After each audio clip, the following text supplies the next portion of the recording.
Meanwhile, bandits have again attacked Kwara State. This time, Isapa community in Ekiti local government area of the state was their target.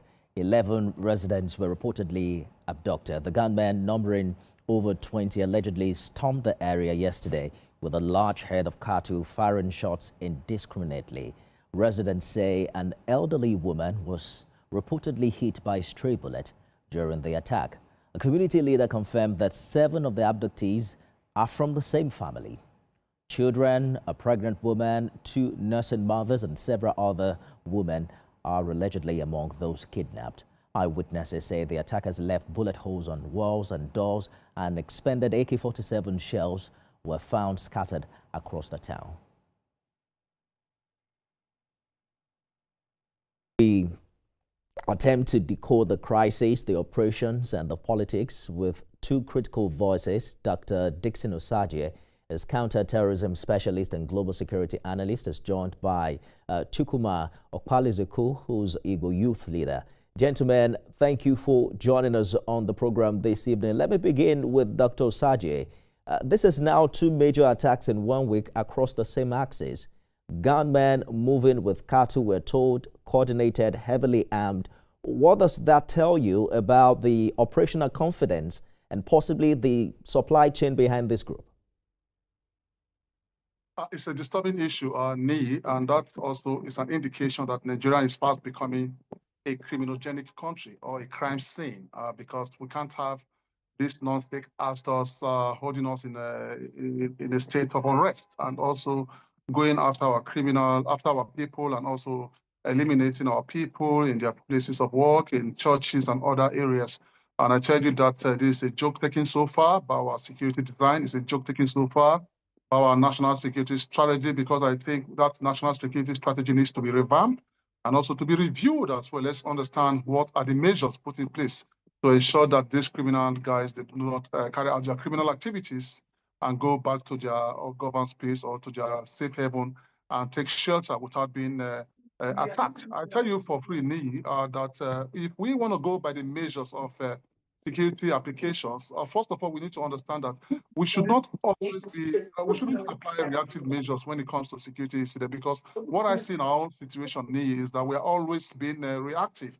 You know, we have the preventive measures, we have the proactive measures, we have the responsive measures, and also we have the proactive measures. But the problem here we have is that we're always being reactive after the commission of crime. Each time you react after the commission of crime, that tells you that security has been defeated. And if security is being defeated, that tells you that we need to go back to the drawing board and assess what the situation is. I will tell you for free, that this criminal element disturbing the territorial space of Nigeria, they are not up to 1% of the entire population of Nigeria. And why are they being victorious in their evil enterprise and in their evil agenda? Simply because we do not have a coordinated security measures in place to ensure that we prevent this issue from happening, first of all. And even though we don't have the capability to prevent this criminal attack, we should have the capability to respond. What are our response measures? Because the response measures should not exceed 45 minutes when there's a commission of crime or when there's a crime in progress. So we need to review the national security response measures, preventive measures, reactive measures, and proactive measures, so that we'll be able to mitigate criminal activities bedeviling the territorial space of Nigeria. Absolutely. Dr. Saja, you're trying hard to christen me again. The name is Nifemi, but you said Ni. I know both starts with N, right? But I want you to learn it. It's different. Let me bring in Chukwuma into this conversation if you're there. As a youth leader, walk us through the perception among young people, especially in your region, about the capacity and willingness of government to actually nip this in the bud and end this menace. Again, please, I lost you at the end. So I'm asking what you make of the perception amongst young people in the southeastern region about the capacity and willingness of government to actually end this menace. Okay, thank you. From our own point of view in Southeast here, we do not actually feel the entire goodwill of government as commitment to end this menace.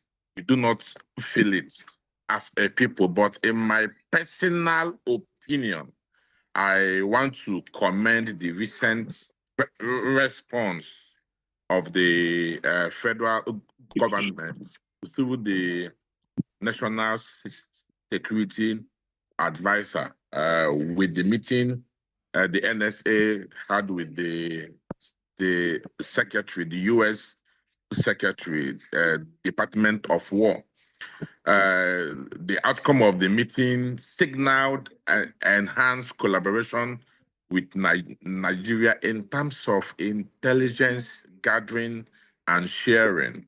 This will go a long way in the spirit of sincerity to ensure that impact is maximized and purpose served towards ending this menace. Then for us in Southeast, you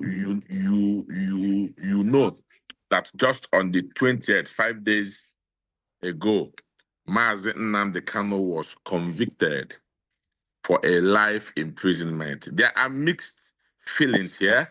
Some are not happy, many are not happy, many felt somehow in comparison to how the government has treated such or even worse matters in court. For instance, somebody who has confessed to, to terrorism was accorded only 20 years in jail, while somebody who most of us felt was not properly tried got life imprisonment.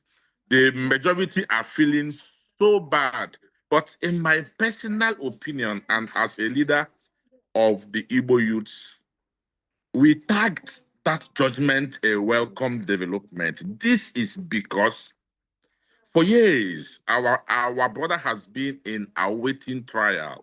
That is injustice. And we have called for judgment, no matter how ugly or fair it might be, and the judgment is here.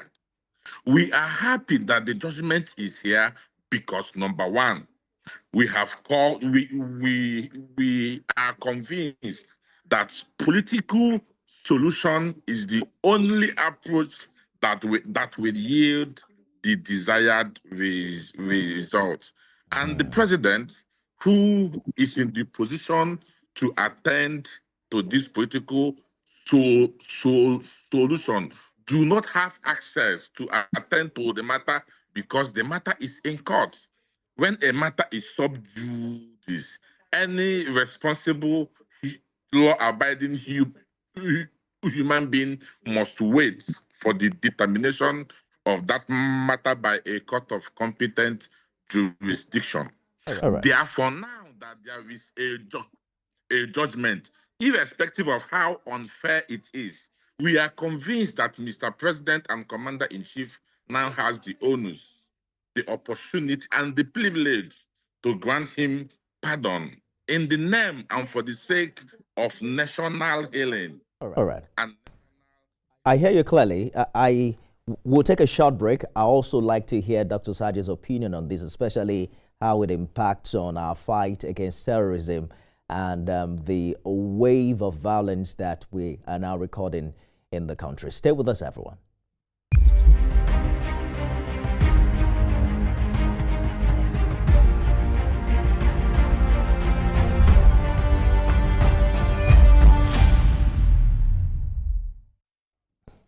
Thank you for staying with us, everyone. Dr. Dixon Osagie is counterterrorism specialist and global security analyst.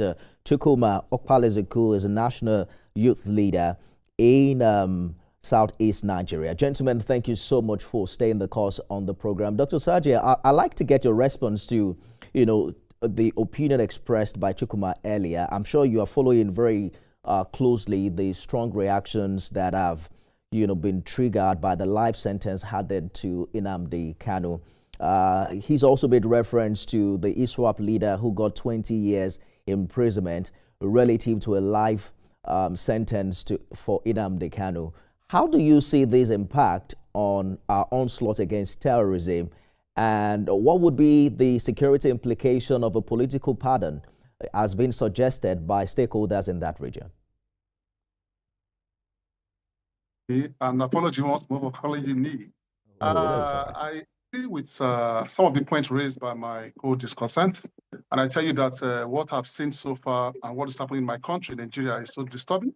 That is classified as selective justice. Crime and punishment. I've said this on many fora that crime and punishment works hand in hand. Punish one, punish all. In 2015, when the late General Buhari came into power, what this administration did was to establish Operation Safe Corridor, where they were granting the killers of our soldiers and officers amnesty. Terrorists who have beheaded a lot of Nigerians, you granted them amnesty. And on the other hand, we have some of these terrorists who were pardoned, moving down to the northwest of Nigeria and also engaging in the area of banditry. Because when this Operation Safe Corridor was activated, at that period of time, Nifemi, that is when we begin to have the surge of banditry from the northwest. Where did they came from? And where did they come from? I mean to say, and how did they, get to organize themselves so swiftly?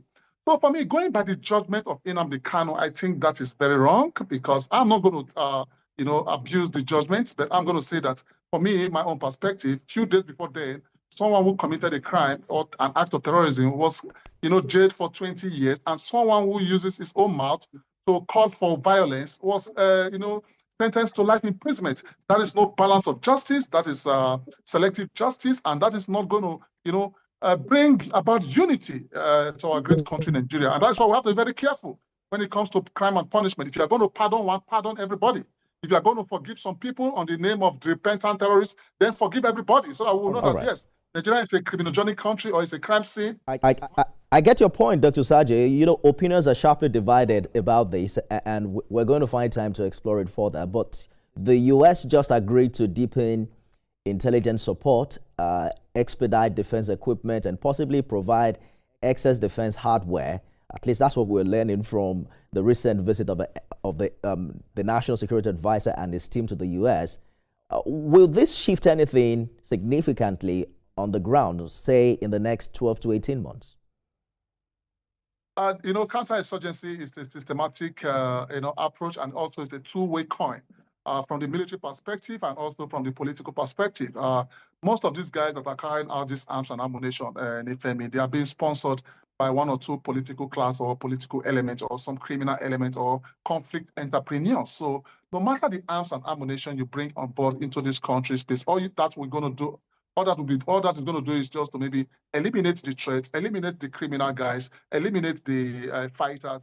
But what about the organogram, their foundations, their sponsors, their financiers? What's going to happen to them? Because the more you kill, and I will tell you, the Nigerian military has been eliminating these guys since 2009, and they are still springing up. And a child who was born in 2009, Nifemi, is 16 years old today, and if that child is being bettered from a terrorist background, he's going to be a terrorist as well.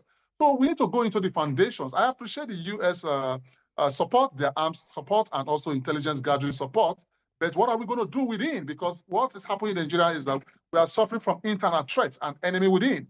How do we eliminate the enemy within? Because if we still have this enemy within in our military unit, in our the DSS, in the police formation and other security parastatals, I tell you this is going to be a wasteful effort. So we need to go all out to ensure that we eliminate the threat within, we eliminate the sponsors, the financiers, and ensure that every person who has committed crime against humanity in this country is brought to book, and so that we'll be able to keep that trace, so that you punish one, punish all, not punish one and forgive one. We must take crime and punishment as a very serious business, so that our security agent will be able to, flush out this threat. And also one more thing, Nifemi, we're not talking about our national borders. The porosity of our national borders is also contributing to the state of insecurity. What are we going to do about our national borders?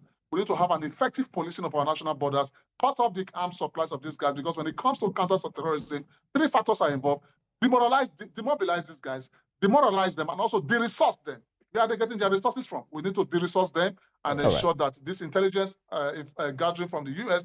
and also the arms and ammunition support will go a very long way in bringing Nigeria back to a state of peace again.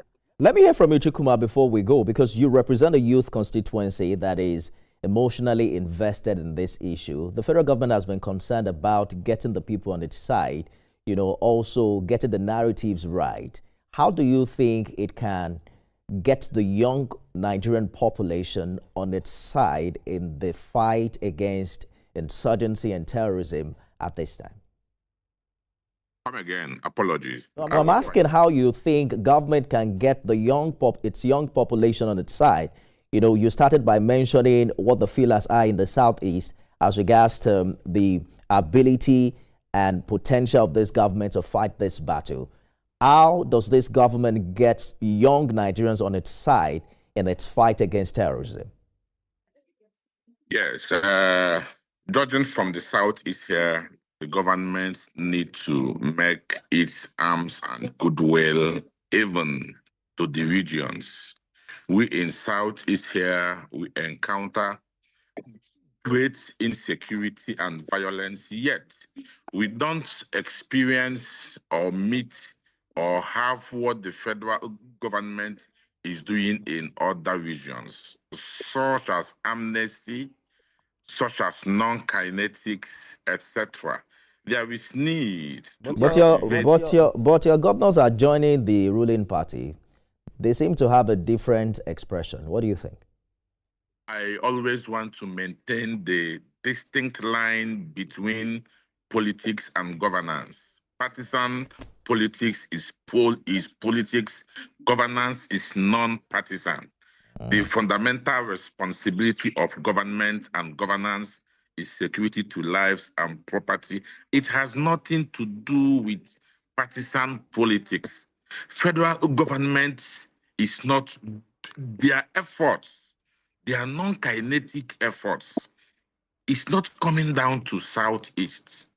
We have clamored to grant amnesty to our youth here.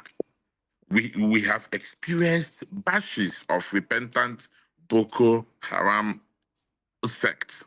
But down here in Southeast, we do not feel that impact at all. It will be very hard to win the minds and hearts of Igbo youth precisely to whatever the federal government is doing, because we are exceptionally marginalized, we are denied, we are not accommodated in the scheme of things.